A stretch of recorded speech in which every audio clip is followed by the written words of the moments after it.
Okay, I just got probably the coolest package I've gotten in the mail in a long time from Greenwood Golf, and it is a custom wood putter. I know what you're thinking. Wood is like, you know, one of those nostalgia type putters that you get after 20 years, and you keep it in your office and you putt balls with it when you're on a call or you're bored or whatever. But this is actually a performance-based wood putter, and I know that because I was involved in the design of this thing. I first learned about how putters perform probably the most when I took when I had some fittings through Adele Golf, and David Adele specifically. I was fitted 3 times through the Adele putting fitting system, and it's insane and really complex, but the main things I took away had to do with alignment. This putter has some of those features that make it easier for you to line up. So traditionally, a lot of putters are rounded in the back, and that's actually generally doesn't help people line up. The best thing to help people line up, from what I understand, is the leading edge. So having a really square leading edge and a more square looking head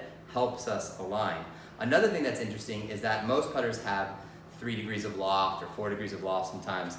That loft also makes it hard to aim. And the best putters put a really pure roll on the ball, and having no loft, I'll show you how in a second, makes it easier for you to put a really pure roll on it. But man, even just holding this thing, the grip is so freaking soft. This is the softest leather I've ever felt. It feels so good.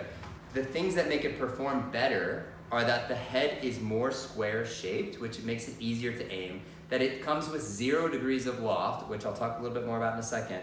And then finally, it's made of wood, and that makes it a performance putter because it feels so pure. When you hit the putt, it doesn't have a cold or tinny or pingy sound. The sensation that you get when you strike the ball feels more pure than any other putter I've ever putted. I want to show you guys this sole plate. It's so sick how cool that sole plate is. I want to talk about the performance of the putter and why having 0 loft helps you perform better. So when you have 0 loft, it forces you to put a roll on the ball. Your hands, the grip, the shaft, and the head all need to move kind of in harmony as they move through the strike and kind of roll up the ball. That's what makes the best strike, and that motion, moving the handle and the shaft and the head all in the same sequence or all in harmony through the strike, is what makes for a consistent strike or consistent rolls.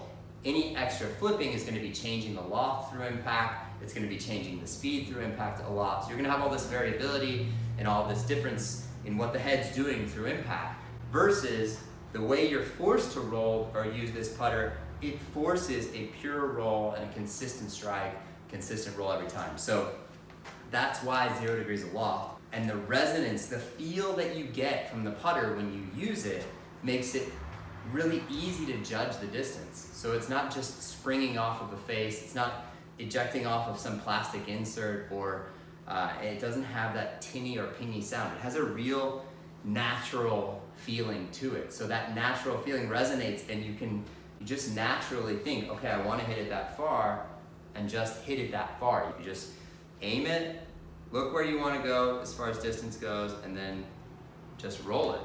I love this thing. I can't wait to hear you guys' feedback on it. This is just a beautiful freaking putter. And I hope you guys get out there and give it a chance and get a chance to roll some balls with it. It is by far the coolest putter I've ever seen. All right, that's it. Thanks for watching. Let me know your feedback on the Greenwood putter.